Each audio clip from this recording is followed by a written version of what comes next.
talks about that in American culture in particular, or cultures, that marriage is the rite of passage to adulthood in many ways, although of course that's challenged in many communities in terms of what that means, but also sort of, you know, being with a partner, establishing your own family in all those ways. And so I think we live in a culture that encourages people to have a divided lives. Parker Palmer talks about living the undivided life, but there's so many, you know, public, private, and that's where closets are. You know, we live in a world where there are many, many kinds of closets. There are political closets, there are, you know, lifestyle closets, so many things. And people, we live in cultures that encourage that don't ask, don't tell culture in all kinds of ways.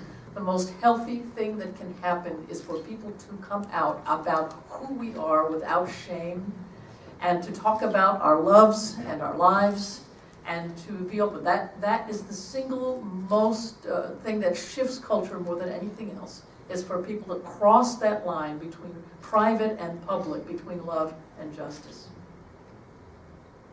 I think there's undeniably there is a sea change in people's attitudes. The research shows that, the polling shows that, and you can almost feel it. And I think a couple of things really account for that. Obviously, gays and lesbians coming out and being visible and being open with their families, open with their friends, and that ability for people to no longer associate LGBT people with the other just makes all the difference.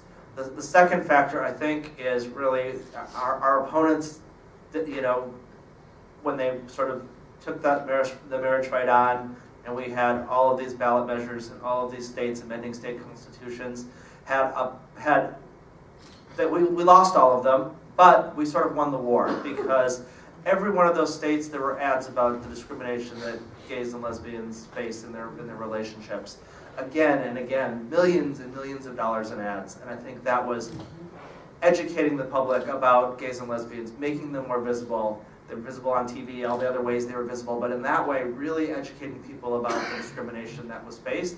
And our opponents even said, it's not about discrimination, it's just about marriage. We think everybody should be treated equally. So even our opponents were articulating the value that we were trying to articulate, even though they were doing it in somewhat of a negative frame. It still sunk in, it got through to the American people.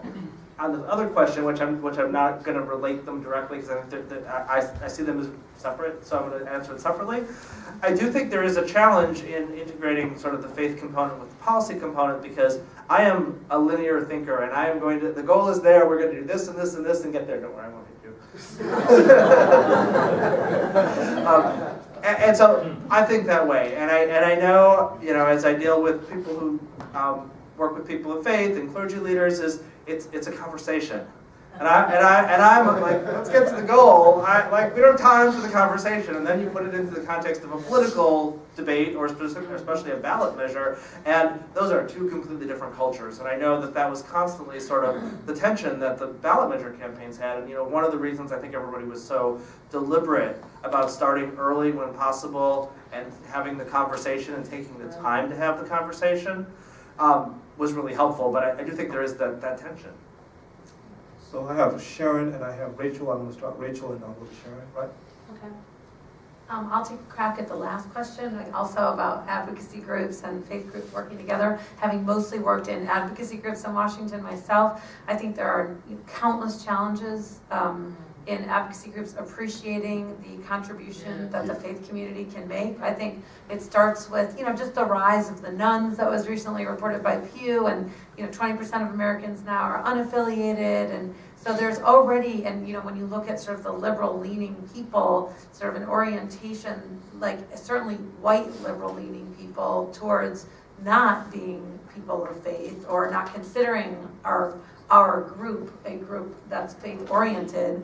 And then I just think that the faith community needs to do a better job of showing that, you know, we've got it. We really have this amazing amount of power, of moral authority, of reach, of collaborative ability, of civility, you know, everything else. And it's almost like, as a person who's been in communications, you know, I want to design a, you know, strategic communications plan of how we can flaunt our role and our successes and our contributions that we can make and everything else, and bring it to the advocacy community to show them.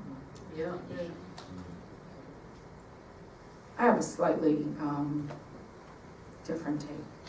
When I'm a firm believer in the separation of church and state, and I thought it was absolutely brilliant in Maryland on the way the legislation was written.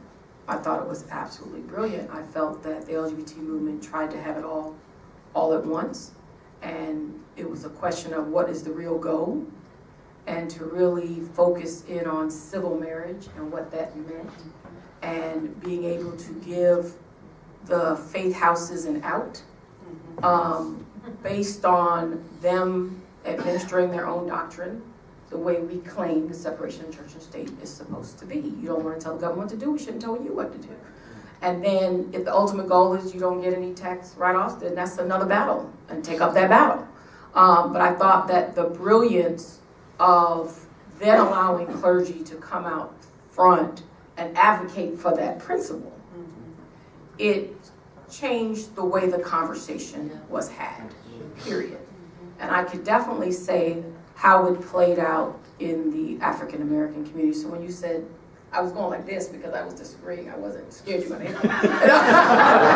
Because I felt that that was a very strategic policy narrative that, especially with who everybody felt was the greatest challenged community, the African American community, it made us have a different conversation a different way.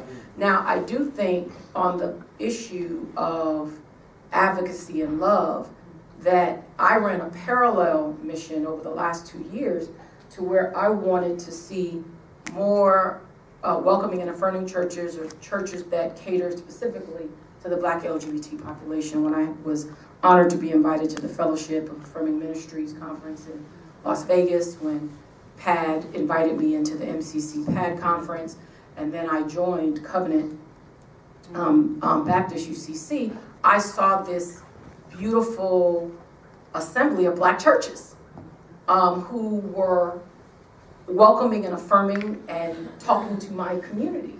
So I went on a quest to say, let's stop making the Black church a certain sector of denominations and boxing ourselves out of that narrative. So when you use the example of love and justice, I want to see more of the Black LGBT churches in particular get more strategic, as Bishop Flunder has led, as No Wedge with Reverend Tolton has attempted to do, as Candy was the consummate advocate, holding us accountable between the social justice organizations and the faith community, trying to make sure we weren't missing from the narrative of the greater campaign.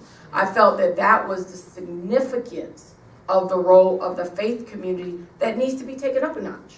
Yeah. Because the one place, especially our community organizes regularly, is in the faith house. So as people are disorganized in their every walks of life, I would like a little more social justice narrative, as I received the email from my church email list this morning saying, we're going to be here at this workshop today, was very strategic, and that's what Covenant does. But a lot of our churches are so filled with just healing the bruise, that a great therapy for healing is activism.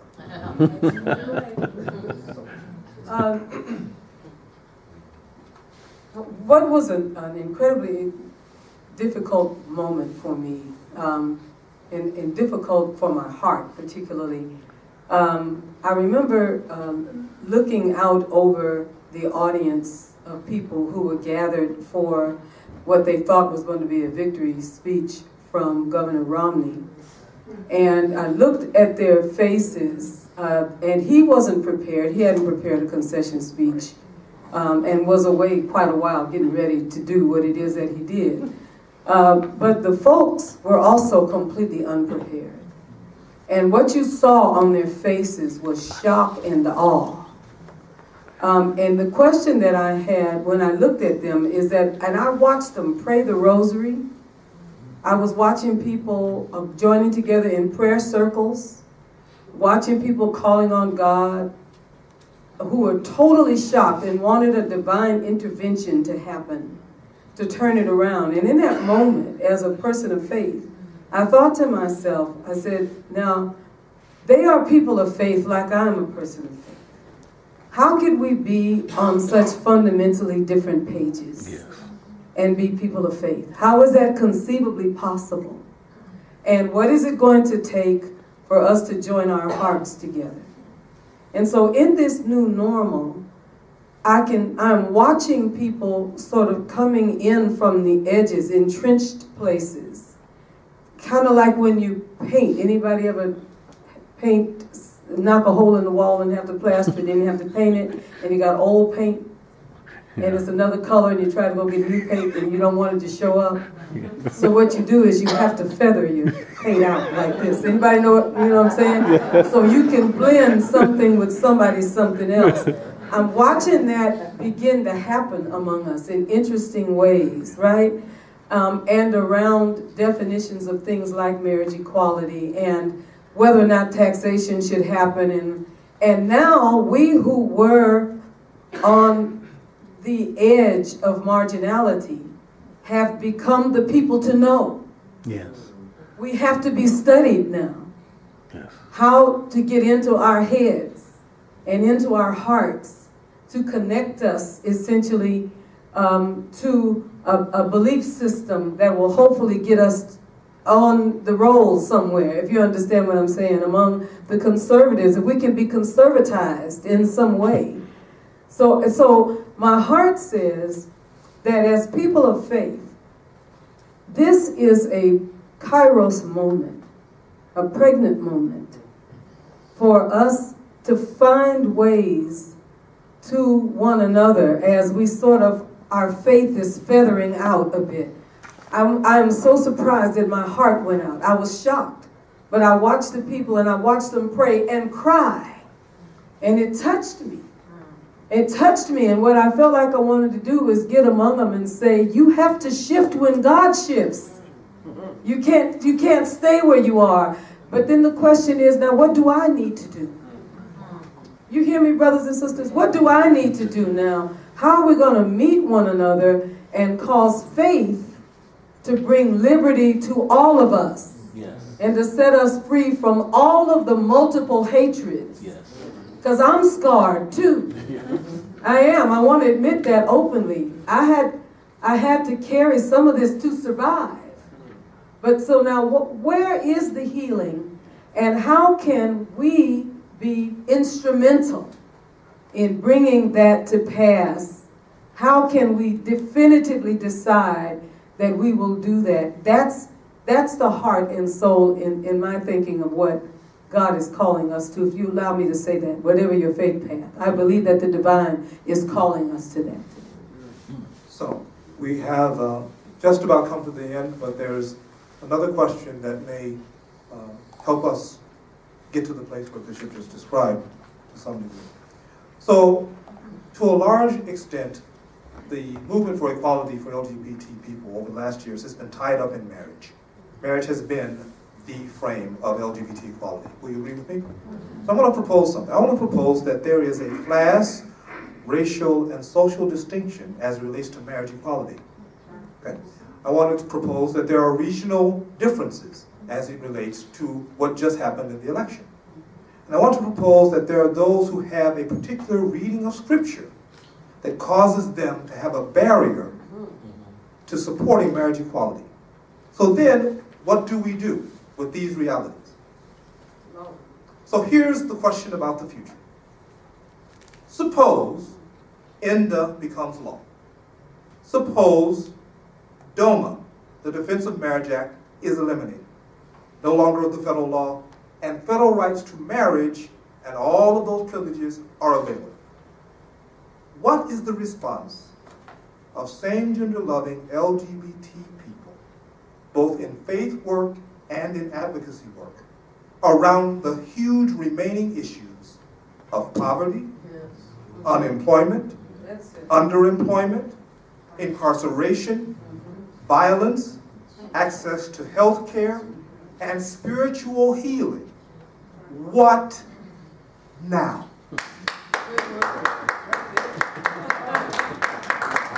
What now?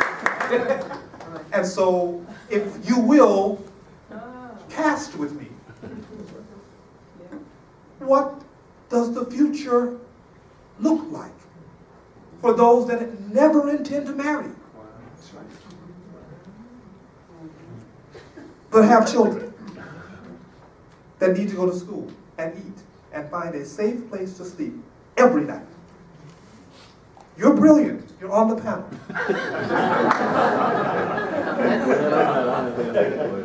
You know, we have an epidemic of homelessness among, you know, youth in our country who are queer, who are straight, who are everything in between. And I think that this is, you know, one of the enormous challenges is as we come out and as we see ourselves as part of the fabric of every issue and every problem and every solution, I think we need to say, you know, our people are in jail and prison today. And for many different kinds of reasons, for the same reason that everybody goes to jail and prison. And a lot of it is about poverty, and it's about, you know, unemployment, and it's about drug addiction, and it's about, you know, a war on drugs that has never worked in our country and that has oppressed people. It's about, you know, we have a prison industrial complex in our country that, you know, we are addicted to. You know, if you know, we live in a world where the stereotypes around LGBT people include, you know, around class and around lots of other issues, and you know, our people are poor people in the same ratio that there are poor people in this country and around the world. And I think there is still in our community turning our backs on our youth and our kids who are very vulnerable, and not only in this country but around the world. So I think that's got to be high on our agenda. I mean, just as you were, you know, speaking to all those important issues, it's, you know, there will be a point, I believe, when we're really going to, you know, win these policy battles, and in the public space, and, you know, and there are also within the church institutions these polity battles that are going on too, to really break down discriminations happening in different churches. But even, you know, beyond those types of institutional battles, once we, you know, see those, I mean, then even outside of this country, there's a whole world where religion is really weaponized as a tool to really marginalize people. Absolutely. And I see Pastor Tolt and Patty, different folks who are really involved with the international scene here. So it's, you know, it's, I always, I mean, the way that we've always worked is that, you know, houses of worship are so influential in our communities, and if there are more welcoming and affirming communities that are really sending out positive messages, really embracing their neighbors, that's going to be a good thing. And so that, you know, becomes a really making sure that the religious community is really at that level of welcome and affirmation of LGBT people universally is really, you know, that a deeper goal that we're working towards. I think it's so important for especially the faith leadership at this table to, you know, we can't wait for marriage equality to figure this out, because we will be left behind. You know, let's be clear, only 76% of the LGBT community voted for Obama. So that means 24% voted another way. And classism is real. Yes. Classism is very real. And when people get what they want and they have not been reconditioned to be concerned about other people, history doesn't fail us. So I don't attend a single LGBT policy meeting called by the White House without being on that same committee on the African American side. So I don't only play in the gay house. I play in the black house. And in the black house, I bring gay in the room. So therefore, I'm on the Social Security Administration roundtable. I'm on Children and Families roundtable. I'm in every social service, homeless, poverty, sex trafficking table there is to ensure that a lot of these social issues where gay doesn't play, that gay is in the room, because faith is always in the room. So the national churches, councils, and United Way partnerships, March of Dimes, and everybody, Catholic charities, they're in the room and they cringe when I stand up. Because I was on the invite list too. So it's very important that this faith leadership doesn't only play and is playing valiantly in international space, that you get in some domestic space as faith leaders to claim your seat at the table in those rooms where all the other faith leaders are. And it doesn't need to only be my voice in there because I'm secular. And I'm unapologetically secular in making sure that they understand that if you're black and gay, we skew and you don't count us because you don't service us. Because your faith houses don't service us. So our data is significantly missing. So I get called to the meeting after the meeting to talk about, well, we know there's an LGBT youth homeless program, but we can't find any organizations to work with. I know that there is overrepresentation of unemployment or health disparities, but we don't know because they want to talk to people of color, and particularly black people. HIV/AIDS is not a black disease because the I was dropped from HIV/AIDS advocacy. Okay, we were just invisible within the movement in a meaningful way, and don't only tell me only black people are risky sexually, that it's now our disease after 30 years. So that parallel of who really was taken care of or took care of themselves and said, well, we got it under control, it's done. And now it's still a lot of white people trying to figure out how to fix a black epidemic. Yeah. I'm just being honest. So there has to be an intentionality on key leaderships of our community that understands all the different houses you must play in so that you're not left behind. Well said. Sarah, and please would you address the international implications of what I asked in the question? Sure. When I was in high school, my parents were both pastors, and I remember when our congregation elected to be a Reconciling in Christ congregation, which means that we were proactively identifying our congregation as welcoming of LGBT community members in our community. And my dad was talking about all of the wealthy families that had been with the church from the church's beginning who were leaving. And I asked my dad if I was concerned about it. And he looked at me and he said, Sarah, the people who are leaving have somewhere else to go. And the people who are coming don't. And I think that I hope, I pray that the churches with which I'm affiliated are getting to a place where those people who are leaving actually don't have anywhere else to go, which is nice. But it's a constant reminder that we as people of faith are always tasked with finding the people who don't have somewhere else to go, and that includes our Lutheran churches and our Anglican churches in countries, and our Anglican churches and our Lutheran churches abroad that aren't welcoming those communities, and that's something that I live with in a daily reality of my work, and it's a constant struggle. But I am continually reminding myself that it is our message as Christians to let the people go who have somewhere else to go, and always be looking for the people who don't have anywhere else to go. So, we are just over a week beyond last week's election. It's a little bit beyond a week. Champagne bottles have been opened. More will be opened in January, I guarantee you, in Maryland and other places where marriage is available. And tonight we've taken a faith perspective, looking at what happened a week ago. But what we know is there are days and weeks and months and years in front of us. The word of the campaign was forward. Question that we all now must wrestle with is forward toward what?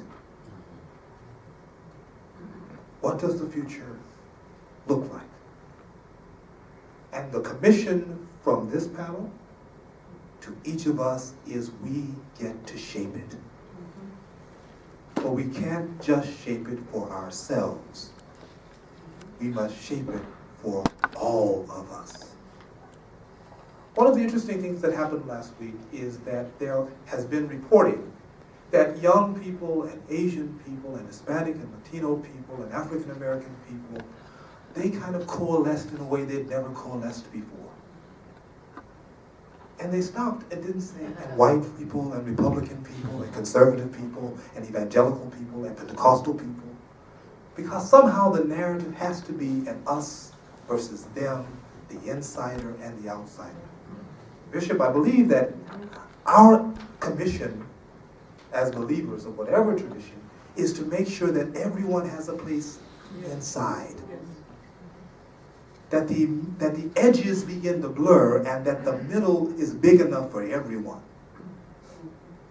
And that every once in a while, those that have been silently left out, that their voices get heard in a new and fresh way, and they say, oh, we didn't know. We need to work on that too. Right? So as you leave tonight, remember what you heard. Carry it with you Friday night when you're walking to dinner with money in your pocket to pay for it, to sit with your friends and have a good time. Pause for a moment, consider those that have nowhere to go. Take it with you on Sunday morning when you're in worship and being thankful for a place where you can honor God, or Saturday, or Friday, or whatever day you worship. Those that believe God has nothing good to say about them. Take it with you to the wedding and celebrate. But remember our transgender brothers and sisters who are just trying to make $1 honestly and lose their job time after time after time. And we can shape a future better than that. So Pastor Wiley, you didn't get to say a whole lot. Now is your time. Oh, sure. I just want to say thank you to Kareem Murphy and Reverend-elect Dwayne Davis.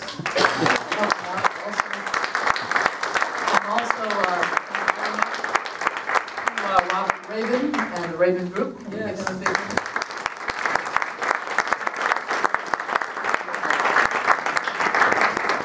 So you sat kind of silently a little bit, and I know that your mind was working, because I know you very well. So as we conclude, you have the 7 final minutes.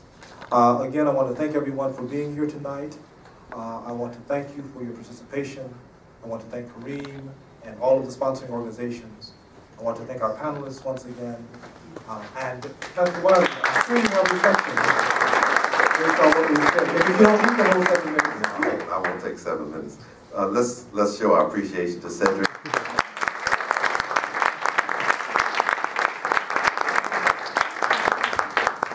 Well, let me just say I have been thoroughly enriched by this panel, and I am honored to be a part of it. And I really appreciate the way we're closing out.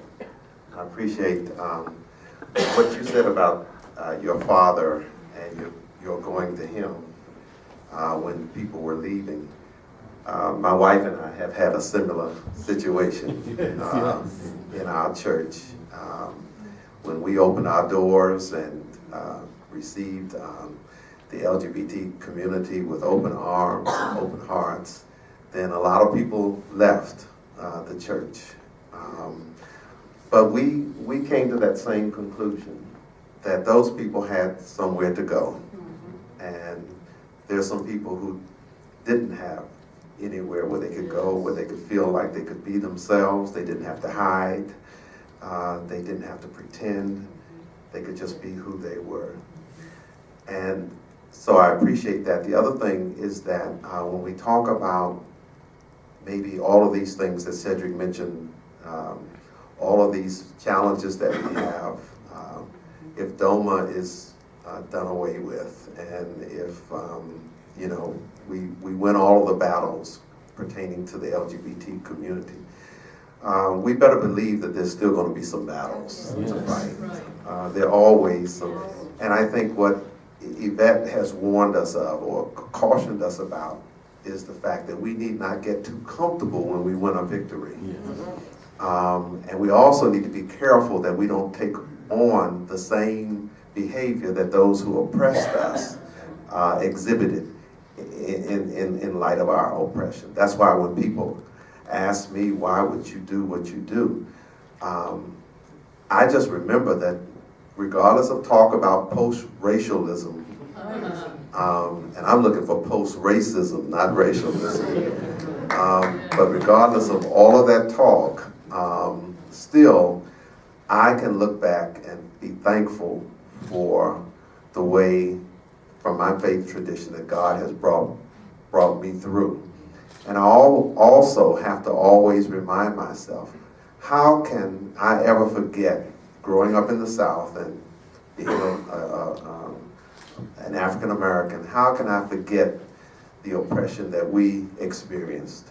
You know, not some of the harsh stuff that you've heard, but certainly going to separate bathrooms and climbing up flights of stairs to go to the movie and not being able to, you know, share equally with others. It seems to me that those of us who have experienced oppression in any form or any way ought to be the last ones in the world that would oppress somebody else. And so I think we just have to always be mindful that none of us, I think Martin Luther King, I love these very simple quotations from him. Injustice anywhere is a threat to justice everywhere. None of us are free until all of us are free. And I'm so happy to see Pat Baumgartner here from New York, the MCC church there. I had the privilege to go there a few years ago, go to New York, and that's where I met Pat actually. And we participated in a conference that was dealing with homeless LGBT youth. And I was never so touched and blessed as to be a part of that experience. It opened my eyes to a whole world. And they talked about not only runaways, but throwaways. And that was a new concept and understanding for me. And then Pat was kind enough to invite me to her church, to preach at her church. And that was a blessed experience. And so I always think, I'm not trying to preach because I look like I am taking up those 7 minutes, but I'm going to close with this. I think of Jesus when he was, you know, with a group of people and teaching and ministering, and his mother and his brothers and his sisters were outside. And somebody sent him a message and said, your mother and your brothers and sisters, they're looking for you. And he said, who are my mother and brothers and sisters? And he looked around at all the people, all the broken people, the people who needed healing, the people who were suffering. And he said, you are my brothers and my sisters and my mother. And so I think that until we get that if there's anybody hurting, if there's anybody suffering, then we still got some work to do. Then I think until we get that, then, you know, we definitely do have some work to do. Thank you very much.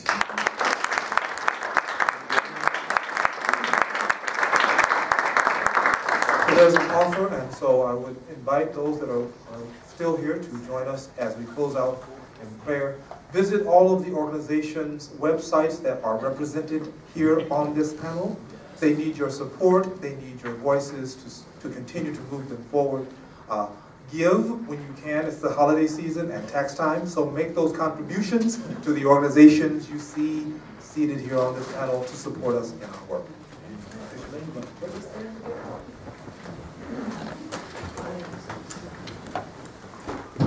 I don't know what is your ritual of prayer from the faith community that you're a part of, but if it's not too complicated, it would be great if we could touch one another. Touching hands, if that's not problematic.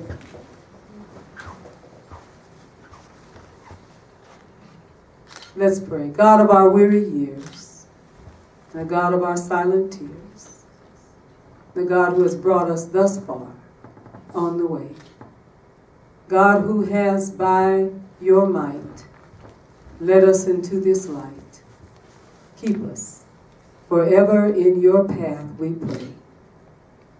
Lest our feet stray from the places, our God, where we met you, and lest our hearts, drunk with the wine of the world, we forget you. We offer ourselves to you. We offer ourselves to all that is good and is right.